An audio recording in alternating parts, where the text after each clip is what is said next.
Solutions हम लोग start किए थे। सॉल्यूशंस में हम लोग सिलेबस देख चुके हैं और सेकेंड वीडियो में हम लोग देख चुके हैं पूरा सॉल्यूशंस एट ए टाइम कि हम लोग को क्या पढ़ना है, कैसे पढ़ना है, पूरा डिटेल देख चुके हैं। अब एक एक टॉपिक को हम लोग अच्छे से देखते चलते हैं एनसीईआरटी के थ्रू, ताकि परफेक्ट नॉलेज हो सके। सारा वीडियो देखिए, लाइक कीजिए, शेयर कीजिए, सब्सक्राइब कीजिए, साथ में बुक्स पढ़ते हुए नोट्स बनाइए, एनसीईआरटी बुक पढ़ने की कोशिश कीजिए ताकि परफेक्ट कंसेप्ट बन सके। परफेक्ट कंसेप्शन के लिए हम लोग फर्स्ट टॉपिक इसमें पढ़ते हैं सॉल्यूशन। सॉल्यूशन होता क्या है? तो सॉल्यूशंस, जैसा कि हम लोग को पता है कि सॉल्यूशंस के बारे में होमोजीनियस मिक्सचर होता है, तो इसको शुरू से देखेंगे अगर तो हम लोग जानते हैं कि मैटर दो टाइप्स का होता है, pure matters, right, pure matter and impure matter. तो मैटर दो टाइप का होगा, प्योर और इम्प्योर मैटर।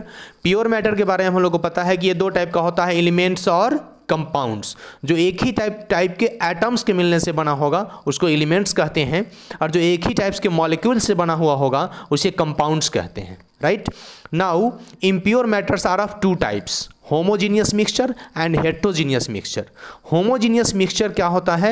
जिसमें एलिमेंट्स मिक्सचर का मतलब इम्प्योर सब्सटेंस का मीनिंग ही है कि विदाउट केमिकल कॉम्बिनेशंस के एलिमेंट्स आपस में मिले या एलिमेंट्स कंपाउंड्स आपस में मिले और किसी भी रेशियो में मिल करके रहते, इसे मिक्सचर कहेंगे। इसमें एलिमेंट्स और कंपाउंड्स कंस्टिट्यूएंट्स जो कंपोनेंट्स है उसके प्रॉपर्टी जरूर प्रेजेंट रहते हैं, तो उसको मिक्सचर कहते हैं। अब ये मिक्सचर जो इम्प्योर सब्सटेंस है ये दो टाइप का हुआ, होमोजीनियस मिक्सचर और हेट्रोजीनियस मिक्सचर। होमोजीनियस मिक्सचर क्या है?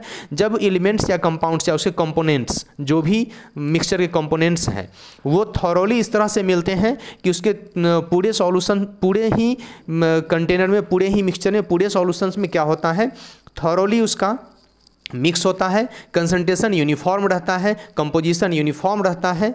तो इसको क्या बोलते हैं हम लोग?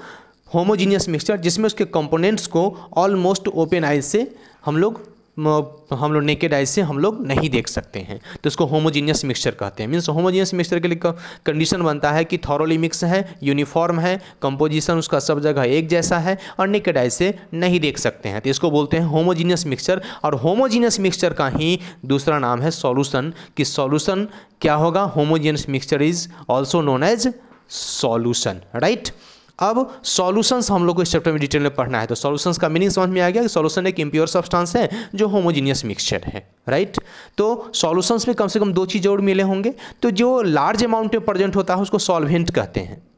जैसे कि अगर हम लोग शरबत बनाए तो शरबत में क्या होगा? पानी ज़्यादा होगा, वाटर ज़्यादा होगा, amount of water will be larger and amount of sugar in comparison to the water smaller होगा।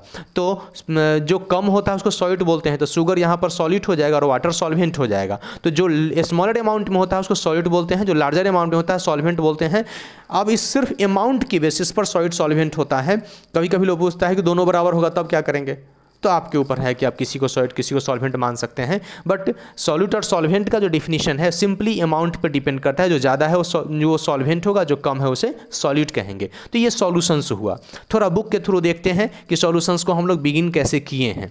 सो गो थ्रू द बुक, थोड़ा एनसीईआरटी पढ़ने की कोशिश कीजिए। एनसीईआरटी में है कि in normal life we rarely come across pure substance. हम सामान्य जीवन में शायद ही प्योर सब्सटेंस यूज करते हैं, ज़्यादातर इम्प्योर सब्सटेंस ही यूज करते हैं, जैसे कि ऑर्नामेंट्स, गोल्ड और कॉपर का मिला हुआ है। उसी तरह से हम लोग अगर वाटर पीते हैं तो वाटर डिस्टिल वाटर नहीं बल्कि मिनरल वाटर पीते हैं जो इम्प्योर होता है। इसलिए बुक का सबसे पहला सेंटेंस ही बड़ा खूबसूरत है, almost all processes in body occurs in some kinds of liquid solution. किसी न किसी लिक्विड सॉल्यूशंस में हमारे बॉडी में होने वाले सारे प्रोसेसेस, सारे प्रक्रिया होते हैं, ठीक है। तो हम लोग सेंटेंस पढ़ने की कोशिश करें। In normal life we rarely come across pure substance. कभी कभी ही प्योर सब्सटेंस से मिलते हैं, मिलावट का ज़माना है।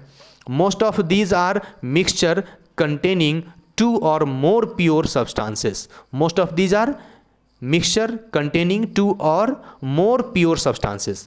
दो या दो से ज़्यादा प्योर सब्सटेंस के मिक्सचर होता है ये जो भी हम लोग यूज करते हैं मिक्सचर्स। दो या दो से प्योर सब्सटेंस मीन्स क्या होगा? एलिमेंट्स या कंपाउंड्स या एलिमेंट कंपाउंड्स के मिक्सचर होंगे। देयर यूटिलिटी और importance in life depends on their composition.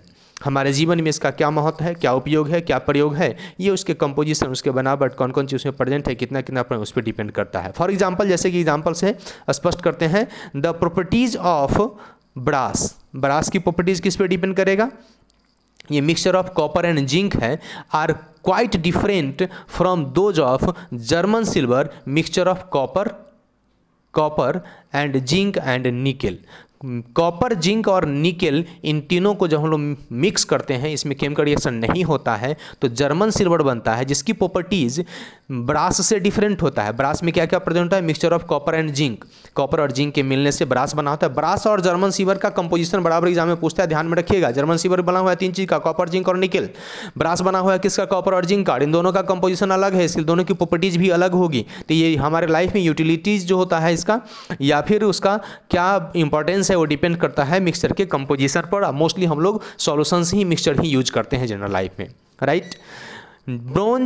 Bronze क्या है? Mixture of copper and tin. Copper और टिन को मिलाएंगे तो ब्रॉन्ज बनेगा, कॉपर और जिंक को मिलाएंगे तो ब्रास बनेगा, कॉपर जिंक में थोड़ा निकेल मिला लेंगे तो क्या बन जाएगा? जर्मन सिल्वर बनेगा। ध्यान रखिएगा। 1 part of million ppm parts पर मिलियन, ये methods of expression of concentration detail में समझेंगे। जब 1 million 10⁶ unit amount of the solvent solution में अगर जो प्रेजेंट होता है अमाउंट ऑफ सॉलिड, उसे बोलते हैं पार्ट्स पर million.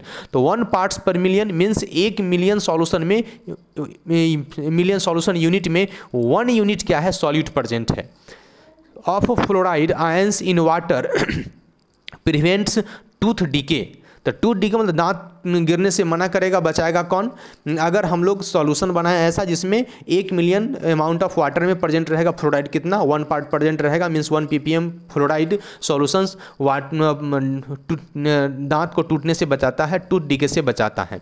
While 1.5 ppm causes the tooth to become mottled and high concentrations of fluoride ions can be poisonous. जबकि 1.5 अगर हो गया, 1.5 से और ज़्यादा हो गया, 1.5 दांत के लिए बहुत बुरा होगा, और 1.5 से ज़्यादा हो गया तो जहरीला हो जाएगा। तो देखिए कंपोजिशन है, अमाउंट वही डिपेंड्स है। तो जहाँ एक दांत से बचा रहा था 1 ppm पर, 1.5 ppm हो गया तो बहुत ज़्यादा हानिकारक हो गया, दांत तोड़ने के लिए तैयार हो रहा है। और अगर 1.5 से ज़्यादा हो गया तो क्या हो गया? जहरीला हो गया।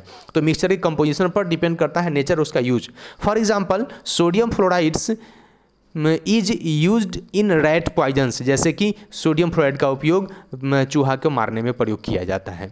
Intravenous injections are always dissolve in water containing salts at particular ionic concentrations. Intravenous जो वेन में दिया जाता है इंजेक्शन, उस इंजेक्शन में intravenous injections are always dissolve, वो डिजॉल्व करते हैं किसमें? In water containing salts at a particular ionic concentrations that match with blood plasma concentration and so on. जो ब्लड के प्लाज्मा के कंसंट्रेशन से मैच करेगा, उतना ही मैच करता हुआ साल्ट मिला हुआ वाटर का बनेगा इंजेक्शन का कंपोजिशन, वही इंट्रावेनस इंजेक्शन में यूज होगा, है ना। प्लाज्मा के कंसंट्रेशन से डिफरेंट वाला सॉल्यूशंस का उपयोग इंट्रावेनस इंजेक्शन में नहीं कर सकते। इन दिस यूनिट, इस यूनिट हम लोग क्या पढ़ेंगे? सॉल्यूशन समझ में आएगा। सॉल्यूशन का इंपॉर्टेंस क्या है, क्या यूज है, सॉल्यूशन बना हुआ आता है, कम कंपोजिशन होता है, अलग अलग सॉल्वेंट का होता है, ठीक है। इन दिस यूनिट हम लोग क्या पढ़ेंगे? We will consider mostly liquid solution. Liquid solutions की चर्चा करेंगे, बट सॉल्यूशन बहुत टाइप के हो सकते हैं एंड देयर फॉर्मेशन कैसे बना है। This will be followed by studying the properties of the solutions. ये उसके बाद हम लोग सॉल्यूशन के प्रॉपर्टीज़ का अध्ययन करेंगे। लाइक वेपर प्रेशर, सॉल्यूशन का प्रॉपर्टीज है वेपर प्रेशर, सॉल्यूशन की प्रॉपर्टीज है कॉलिगेटिव प्रॉपर्टीज, तो कॉलिगेटिव प्रॉपर्टीज पढ़ेंगे, वेपर प्रेशर पढ़ेंगे। We will begin with types of solutions, उसके बाद टाइप्स ऑफ सॉल्यूशन पढ़ेंगे and then various alternatives in which concentrations of solute can be expressed in the liquid solutions. और liquid solutions में concentration express करने का क्या क्या तरीका है। तो इस चैप्टर में हम लोग लिक्विड सॉल्यूशंस पे कंसंट्रेट कर रहे हैं। मीन्स पढ़ने के क्रम में बहुत बार हम लोग कंफ्यूज होते हैं ये सोच करके कि भाई ये सॉल्यूशंस तो किसी सॉल्यूशन पे लागू कर रहे हैं, लेकिन इस चैप्टर में जो भी कंसेप्ट हम लोग उपयोग करेंगे वो लिक्विड सॉल्यूशन के लिए कन्फाइंड होगा। तो जब आप लिक्विड सॉल्यूशन सोच करके इसको पढ़ेंगे तो कोई भी आपका डाउट नहीं क्लियर होगा, कोई भी मिसकंसेप्शन नहीं बनेगा, पढ़ना आसान होगा। मीन्स हमें पढ़ना जानना चाहिए सभी टाइप का सॉल्यूशंस। जो टाइप्स ऑफ सॉल्यूशंस अगला वीडियो में हम लोग देखेंगे, लेकिन हम लोग पढ़ने के क्रम में ध्यान रखें, बुक पढ़ने के क्रम में ये माइंड मेकअप करके चलेंगे कि लिक्विड सॉल्यूशंस पढ़ रहे हैं। तो इस तरह से सॉल्यूशंस बुक के थ्रू पढ़ते रहिए, बढ़ते रहिए। Take care.